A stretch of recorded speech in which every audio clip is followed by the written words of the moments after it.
예길이 간사 송원석입니다. R&D 예산에 대해서 좀 말씀드리겠습니다. 우리나라 R&D에서는 지난 5년간 무려 53%가 증가해가지고 지금 31조 원에 육박을 하고 있습니다. 양적인 팽창에 치중을 했다. 그리하여 전 세계적으로 최상위의 R&D 투자국이 되었다라고 하는 점은 모두가 다 알고 있는 공지의 사실입니다. 그런데 지난 정부에서 매우 급격하게 증가한 R&D 예산은 실제로 현장에서는 R&D를 안 해본 사람을 위한 R&D다. R&D 공모에 떨어진 사람들을 위한 R&D다. 이런 말이 돌 정도로 R&D를 포퓰리즘화하여 정치적으로 악용되어 온 바 있습니다. 특히 R&D 수행 능력이 없는 업체나 사전 준비 기획 없는 과제에 R&D를 지원함으로써 사실상 R&D가 기업 보조금이 된 사례도 있습니다. 한 가지 말씀드리겠습니다.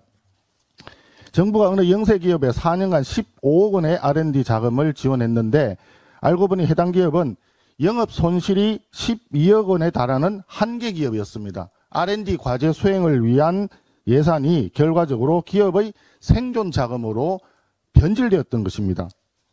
이와 같이 정부의 R&D 문제점과 계획 필요성은 과기계 내부에서뿐만이 아니라 야당에서도 지속적으로 제기되어 온 바 있습니다. 지난 정부에서 국회는 특정 분야의 연구비 급격한 증가와 지나친 과제의 세분화 문제점을 제기하고 기술 이전, 사업화 등 R&D 성과가 매우 부진함을 지적한 바가 있습니다. R&D 사업의 구조개혁은 이제 기술 개발 R&D 자체보다도 오히려 더 중요하고 절실한 과제가 되었다 할 수 있겠습니다. 이에 따라 윤석열 정부에서 수월성 중심의 혁신형, 도전형 R&D로 전환하기 위한 구조개혁이 진행되고 있다고 봅니다. 나눠주기식이나 뿌려주기식 R&D 사업을 구조조정해서 AI, 양자 등 첨단 전략산업 분야와 우주개발, 바이오 등 민간에서 투자할 수 없는 초대형 프로젝트에 대한 투자를 확대해 나가야 할 것입니다.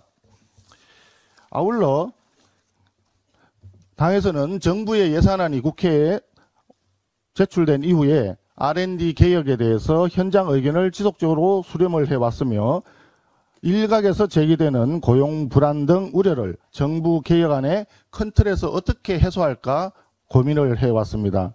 그 첫 단계로 연구소와 학교, 기업에서 정부 과제를 수행하던 젊은 연구자들의 처우 개선을 위한 예산 정액이 필요하다는 결론에 이르렀고 이를 정부에 강력히 요청하기로 하였습니다. 기초과학 분야에서 청년 연구원들의 인건비를 중심으로 한 관련 예산을 국회 심사 과정에서 정액할 수 있도록 정부와 협의하겠습니다.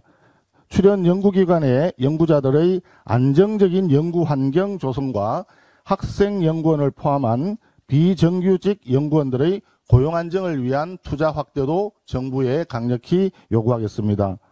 계속 과제가 중단된 중소기업의 고용 불안 해소를 위한 추가적인 지원 방안도 정부와 협의토록 하겠습니다.